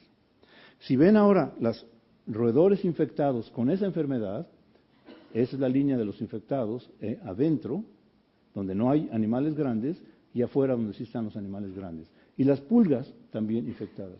O sea, estamos promoviendo el riesgo de infección de manera brutal por el simple hecho, inocente hecho, de que no están los animales grandes. La cacería, la defaunación, genera incluso problemas tan graves como estos, que son muy importantes para nosotros. La fauna, vemos que es crítica, es una decoración del planeta, pero además tiene funciones importantes como es la regulación del riesgo de enfermedades. Termino con 2 diapositivas tratando de hacer lo que mis compañeros hicieron. ¿Qué se puede hacer? ¿Qué mensajes podemos sacar de esto? Primero, a nivel como muy amplio, hay 4 cosas que yo creo que son críticas y las quiero sacar aquí a colación en el contexto de una universidad como esta. 1, tenemos que movernos hacia una visión de reducir o detener totalmente la pérdida de los hábitats. Si los hábitats los seguimos impactando, donde pueden vivir las especies, lo estamos eliminando. Segundo, necesitamos detener y controlar la sobreexplotación. ¿Por qué tenemos que seguir sacando vaquitas y totoabas? Porque ese es un factor directo de la defaunación. Yo creo que el planeta podría vivir bastante bien sin tener que hacer sobreexplotación de estos organismos. Tercero, en el contexto de una universidad como esta, y me encanta que lo que estamos haciendo es precisamente eso, promover el trabajo interdisciplinario. Los ecólogos, los conservacionistas científicos solitos no van a resolver el problema, los médicos solitos no lo van a resolver, necesitamos múltiples disciplinas que trabajen con la misma orientación. Y cuarto, como disciplina científica de cara al futuro, así como sabemos hacer reforestación, una disciplina que hemos desarrollado mucho, tenemos que pensar ya en cómo podríamos hacer refaunación. Y la última diapositiva es esta, que curiosamente se empata mucho con una que puso Rodrigo. No voy a gastar mucho tiempo porque muchas de las cosas ya las dijo, pero tengo algunas otras que creo que complementan lo que él dijo. El primer punto es que creo que es muy importante difundir lo que está en juego cuando estamos impactando la biodiversidad. Necesitamos que esta comprensión de los problemas percole a toda la sociedad.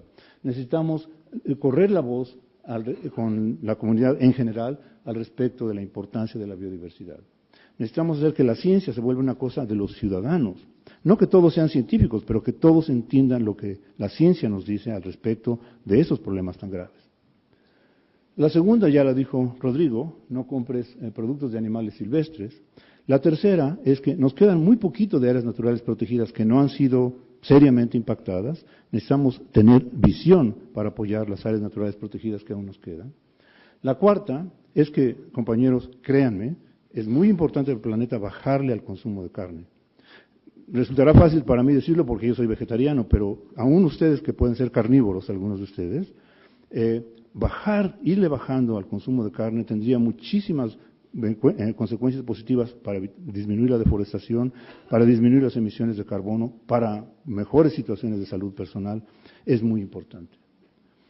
La siguiente tiene que ver con apoyar a líderes que se comprometan con la biodiversidad, un tema que ya se tocó hace rato y que en la entrevista de hace unos minutos también se tocó. Pero claro, para que la sociedad decida por quién votar, necesita ser una sociedad informada también, necesita ser una sociedad que está enterada de esta problemática, y ese es un papel muy importante que las universidades, todos, debemos tener muy en cuenta. La penúltima es que yo creo que ninguna de estas soluciones puede llevar a un resultado feliz, efectivo, duradero, si no atacamos el problema llamado de la población, que tiene dos perspectivas, dos aristas. Uno, el número de personas, la cantidad de Homo sapiens que hay en el planeta y que va a haber si no hacemos nada. Y dos, la distribución tan desigual de los recursos entre los miembros de la población. Hay países que tienen en exceso y desperdician y países que no tienen nada. O sectores dentro del mismo país que tienen mucho y sectores que no tienen nada. Por ejemplo, se ha calculado inequívocamente que la cantidad de alimentos producidos por día alcanzaría para nutrir muy bien a toda la población. Pero se desperdicia aproximadamente el 65% de los alimentos producidos por día. Tenemos que atacar ese problema, si no, no va a funcionar. Y el último, para no dejarlos con un muy mal sabor de boca, a pesar de que la situación de la vaquita, de la totoaba, a pesar de que el ajolote, a pesar de que muchas especies están en riesgo inminente de desaparecer de nuestro planeta, tenemos que ver con buenos ojos, como decía Rodrigo, hay que ser optimistas y hay que pensar en lo que tenemos que hacer y soñar en que podríamos hacer un mundo mejor para nuestras generaciones futuras, que disfruten, que tengan la oportunidad de gozar lo que 4.000 millones de años de evolución nos ha dejado como un legado. Gracias.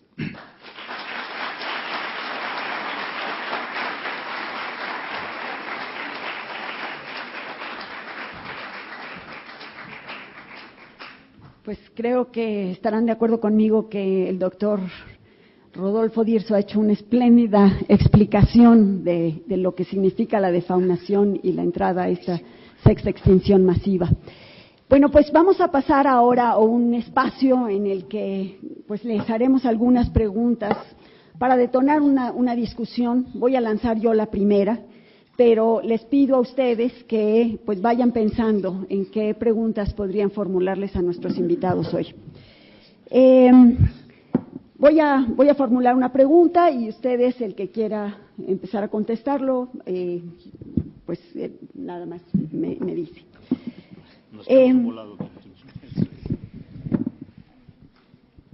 El año pasado, a finales del año pasado, fue aprobada por el Senado de la República la nueva ley de biodiversidad. ¿Cuál es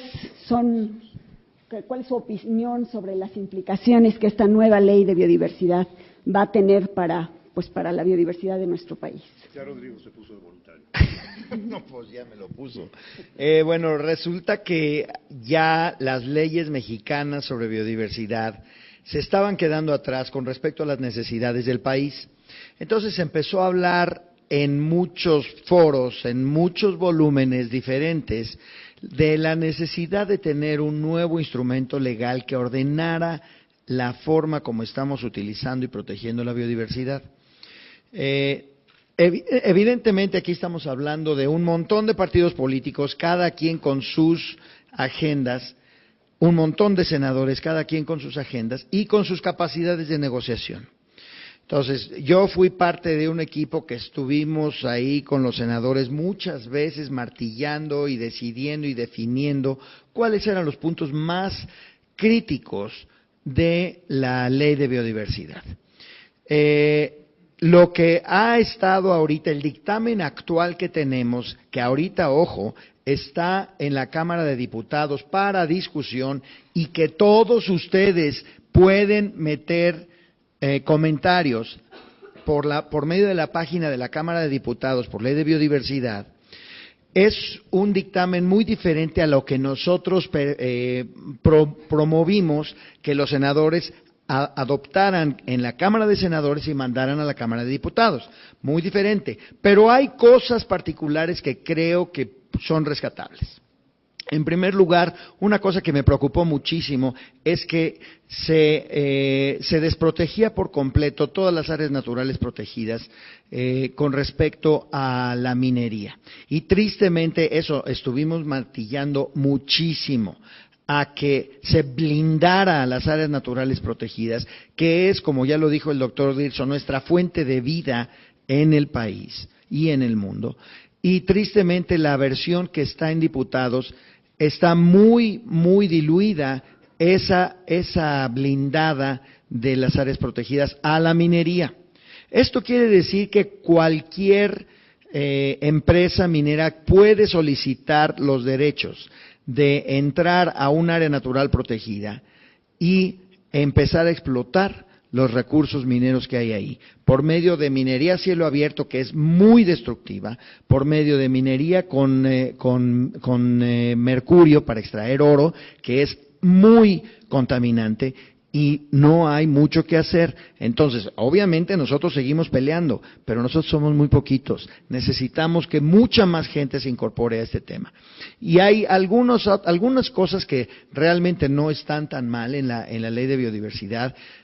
Yo personalmente tengo un sesgo muy grande, que mis colegas no me dejarán mentir, con respecto a los murciélagos, y me parece que las cuevas donde viven los murciélagos son un ecosistema que se ha olvidado por completo de toda la visión de conservación en cualquier lugar del mundo, y yo había estado haciendo mucho hincapié en que las cuevas, por definición, fueran áreas protegidas, porque si tú destruyes una cueva, estás destruyendo tu acuífero. Y estás destruyendo grandes cantidades de especies que solamente viven en esos ecosistemas. Y eso sí quedó en cierta medida. Lo estoy tratando de fortalecer todavía en la Cámara de Diputados. Entonces hay pros y hay contras. Yo considero que el balance general es positivo, pero no es la panacea, de ninguna manera. Faltan muchas batallas por pelear.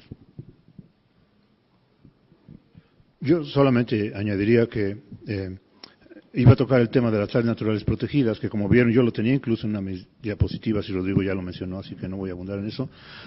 El otro elemento de disatisfacción o de falta de satisfacción que yo tengo al respecto, más allá de los detalles como el que mencionó Rodrigo de sistemas particulares que no están bien contemplados en la ley, es la rapidez con lo que eso se hizo y la poca oportunidad que hubo para que la comunidad entera, para que se socializara este asunto y la comunidad entera tuviese oportunidad de ver que estaba en juego y de poder opinar. Siendo un problema de la magnitud como el que hemos tratado de mostrarles a ustedes esta mañana, me parece lamentable que haya sido tan rápido. Ahora, espero que a poco tiempo que queda entre que pasa de una entidad a la otra, de una cámara a la otra, que haya suficiente tiempo para que ustedes, ahora que comprenden mejor y que transmiten este conocimiento, esta comprensión mejor entre sus miembros de sus comunidades, puedan opinar antes de que se llegue a su aprobación final. Muy bien, pues muchas gracias. ¿Alguna pregunta en el público? Levante la mano y pasa el micrófono, por favor.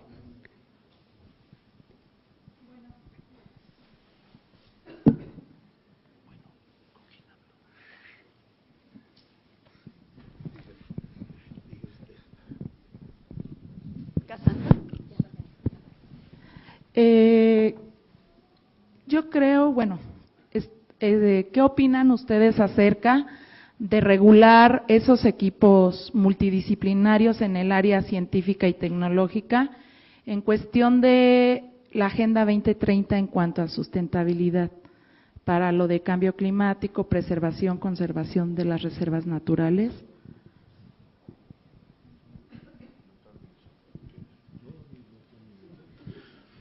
Yo realmente no tengo una opinión muy informada que pudiera vertir al respecto de ello.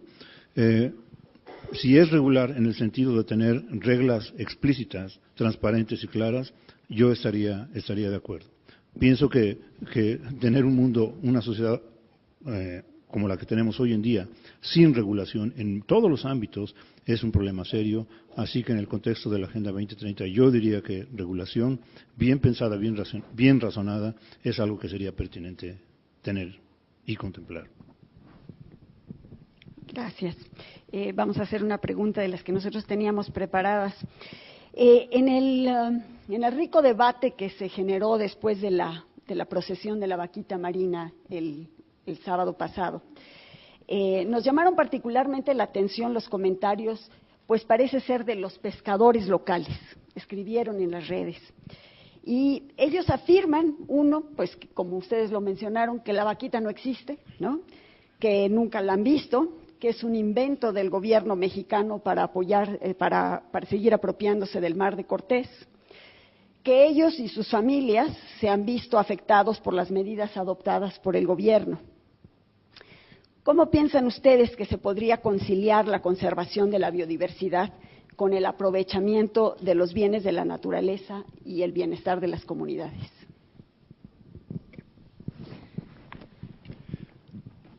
Vamos a pensar lo siguiente. En tierra nos hemos acabado prácticamente de la fauna de la que sustentaba a las antiguas poblaciones de América.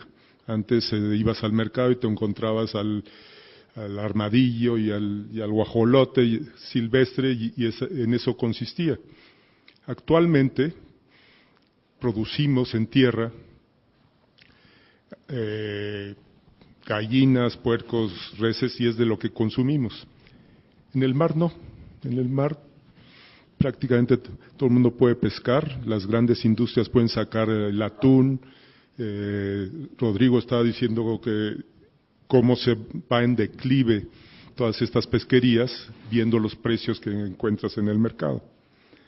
Y la manera en cómo está México, la protección a este grupo de industriales, estamos acabando con ese recurso y algún día solamente vamos a comer del mar de las granjas de acuacultura.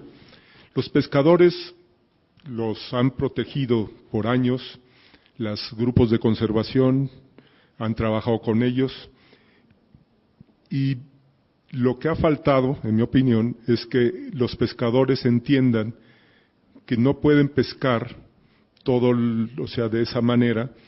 Hay un ejemplo que nos decía Octavio Aburto de la curvina, en el Alto Golfo de California, el hábitat donde está la vaquita, que vienen a desovar estos peces, un pez que se come en la Cuaresma aquí en México, y que los pescadores dicen, pero cada vez que echo las redes lleno la panga de pescados, o sea, de peces.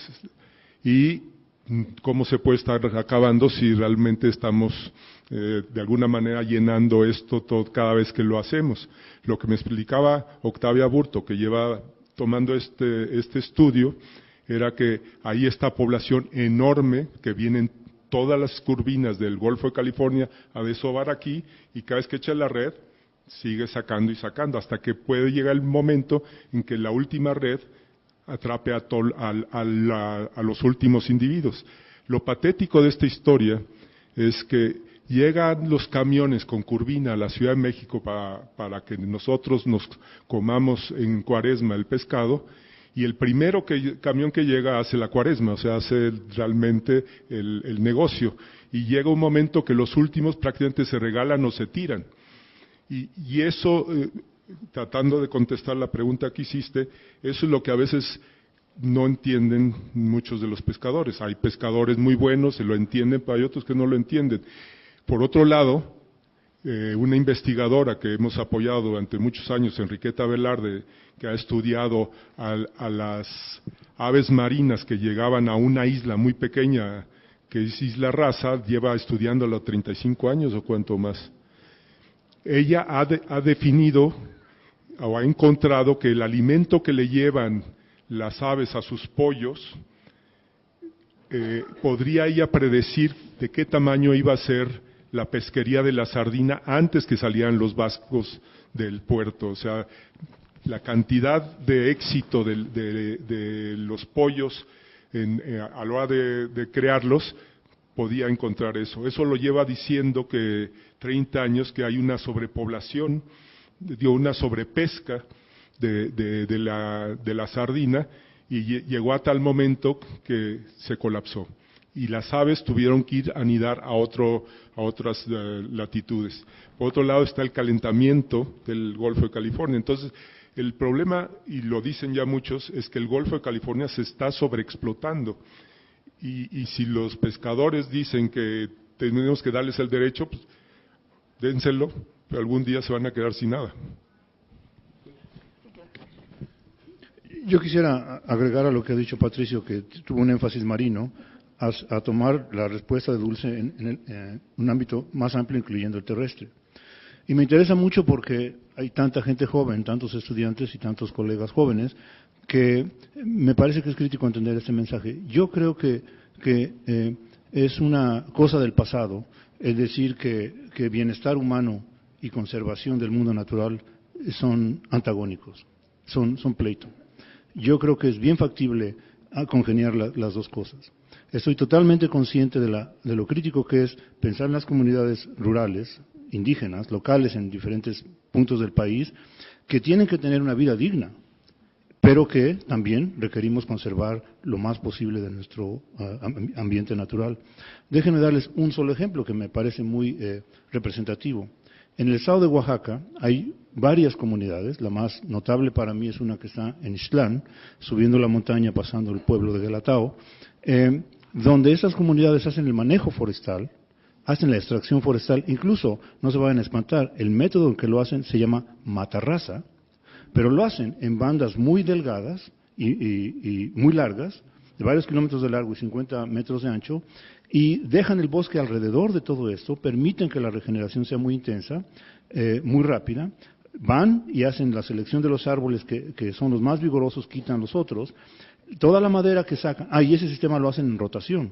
Un sitio que cortaron a matarraza, se oye terrible, lo dejan descansar y 40 años después lo han hecho junto con ingenieros forestales. 40 años después vuelven y el sitio ya está en condiciones de regeneración total. Eso lo van haciendo como un sistema espaciado, con un diseño espacial muy bien definido, y créanme, si ustedes ven una imagen de satélite de la cobertura forestal dentro de los terrenos que ellos explotan, es mayor la cobertura forestal que fuera, donde no hay una regulación, donde no hay un control de la explotación maderera. La madera que ellos sacan, quitan a todos los intermediarios y ellos tienen su propia fábrica de muebles, los cuales venden baratos a escuelas y otras instituciones. En la fábrica trabajan muchas mujeres y mucho del dinero que revierte, y son miles y miles de dólares por año, créanme, se reinvierte para el mantenimiento del manejo forestal, para bienes de la comunidad y para el entrenamiento de los nuevos ingenieros, todos zapotecos. Ese es un ejemplo de los muchos que hay. Hay un libro entero de David Bray de los casos de manejo forestal exitoso en México que nos demuestran que no es imposible pensar en tener los dos bienestares en conjunto, el bienestar del mundo natural y el bienestar humano. Muchas gracias. Una última pregunta del público, ¿sí?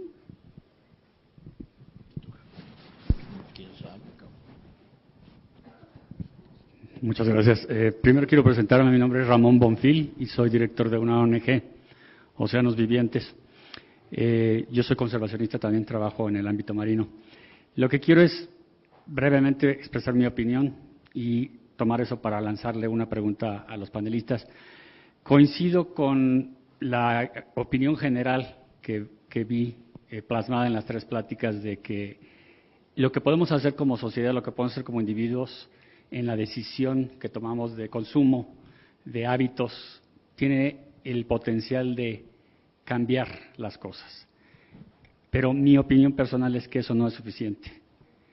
Si consideramos el tiempo que va a tomar el que yo reduzca mi regaderazo y le baje a la carne y deje de usar plásticos, ¿cuántos años va a tomar para tener un impacto que salve a la vaquita?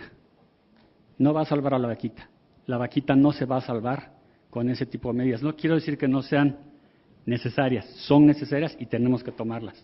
Tenemos que tener un compromiso como individuos y como sociedad de cambiar nuestros hábitos. Eso es fundamental. Pero mi sentimiento, y esa es la pregunta que les quiero vertir un poco a los panelistas, es que tenemos que hacer más, que en el momento histórico en el que estamos, en el que la vaquita probablemente quedan 20, en el que hay otras especies de las que queda un solo individuo, hasta donde sabemos en México, y el doctor Medellín sabe a qué especie me refiero, tenemos que hacer algo más. Y yo considero que estamos en un momento crucial en el que tenemos que cambiar nuestro compromiso y pensar en qué más podemos hacer. Pero te oímos, sí te oímos. Creo que tenemos que hacer mucho más que solo cambiar nuestros hábitos diarios. Tenemos que hacer un tipo de cambio más drástico en el cual, pues así como defendemos con toda la razón los derechos de la sociedad, de que no haya feminicidios, de que no haya desapariciones, de que no haya tortura, de que no haya esclavitud infantil. Tenemos que también tomar las armas en el sentido eufemístico de hacer que nuestro gobierno, que nuestros gobernantes, que nuestra sociedad empiece a cambiar, que los pescadores mismos empiecen a cambiar. Para mí es muy grave, y lo sé porque lo he visto, que los pescadores niegan y quieren negar lo que está pasando. Entonces, mi pregunta para los padres, ¿qué cosas más radicales y más de tiempo corto podemos hacer? ¿O debemos hacer para que la vaquita no se extinga? Bueno, muchas gracias por tu pregunta, Ramón. Creo que el mensaje puede no haber cruzado como yo quise que cruzara. El que ustedes le bajen a la carne no va a salvar a la vaquita. Nunca quise decir eso, si eso se entendió completamente mal. Lo que estamos haciendo aquí es llamar la atención a que ninguna otra especie llegue a la situación en la que está la vaquita. Hay algunas cosas que pueden contribuir lejanamente a que se detenga la extinción de la vaquita, pero como les decía yo, con una vaquita que se pierda ahorita, la proyección de la especie es todavía peor. Entonces, es el último momento para esa especie. Todos esos puntos que pusimos allí son para evitar otras extinciones. Más allá de eso, y bien tiene razón Ramón, se pueden hacer cosas. Yo dije aquí que lo tienen que promover, ustedes tienen que hablar en sus redes sociales, con sus amigos, etcétera, etcétera, etcétera. Pero una pregunta que yo siempre hago en mis cursos de conservación es, ¿quién de aquí sabe quién es su senador y quién es su diputado? ¿Quién los representa en las cámaras legislativas? Ese punto es absolutamente crucial. Todos nos quejamos de que, es que los senadores no hacen nada y nada más se pagan entre... Ok, tú ya trataste de establecer un diálogo con tu senador o con tu diputado. Probablemente el 90% de las audiencias no saben ni quién es su senador. Entonces, empecemos por enterarnos, continuemos por mandarle una carta, conectarnos con él o ella. Y si no nos contestó otra carta, y si no nos contestó otra carta, y si a las 3 cartas no hubo respuesta, entonces nos ponemos a quejarnos. Pero hay muchas otras cosas en ese estilo que podemos ir, y no como el plantón de ayer en Semarnat, ayer o antier, sino nuestra convicción de entrar en contacto con quienes son nuestras autoridades. Ellos tienen la obligación de escucharnos. Sí, es que el licenciado está muy ocupado, pues lo siento, me va a escuchar. Y si no me va a escuchar directamente por las redes sociales, etcétera. Pero también por ahí hay que poner presión en las autoridades. Hay muchos otros temas que se pueden hacer. No sé si, Patricio, quieres tú contribuir unos pocos temas más. Como dije, yo soy un tanto pesimista. A mí el tema más serio es el tema de la población y el de estar informados. O sea, a veces nos hacemos esta pregunta que tú hiciste entre nosotros y dices, pues, el cambio drástico de todo el mundo hacia una sociedad que sea sustentable es impensable en este momento. Pero lo que planteamos aquí de que cambiar la carne, ver el coche, eso son cosas que tú puedes hacer. Yo no creo que la vaquita se vaya a salvar ni por la procesión que nunca pensamos que la procesión que se armó el sábado iba a salvar la vaquita, pero sí creo conciencia. Y prácticamente siempre lo decía, es una oportunidad la que nos está trayendo la vaquita. ¿Para qué? Para unirnos todos y hablar en favor de la vaquita y de muchas otras, y hablar ahora al próximo presidente que esa a mí me da más miedo. O sea, nadie se ha proclamado en tema ambiental, nadie, o sea, cero. ¿Qué va a pasar? ¿Quién va a ser nuestro próximo secretario de Medio Ambiente? Ahorita estamos hablando, Rodrigo y yo, que Rafael Paquiano es un hombre que está comprometido con la naturaleza, no tiene ninguna agenda de política futura, quiere hacer una reserva más grande, la vaquita es su estandarte. Nunca habíamos tenido, en el caso de la vaquita, un secretario tan comprometido. No quiero decir con el anterior. El anterior nos agarraba el pecho, el corazón y nos decía a todos que esto le preocupaba, mientras por atrás estaba haciendo otras cosas. ¿Quién va a ser nuestro próximo secretario? Que ese es el que va a proteger a las áreas naturales protegidas.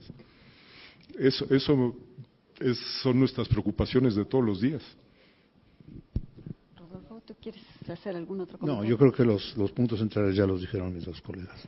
Muy bien, pues entonces con esto vamos a dar por terminado el panel. Antes de que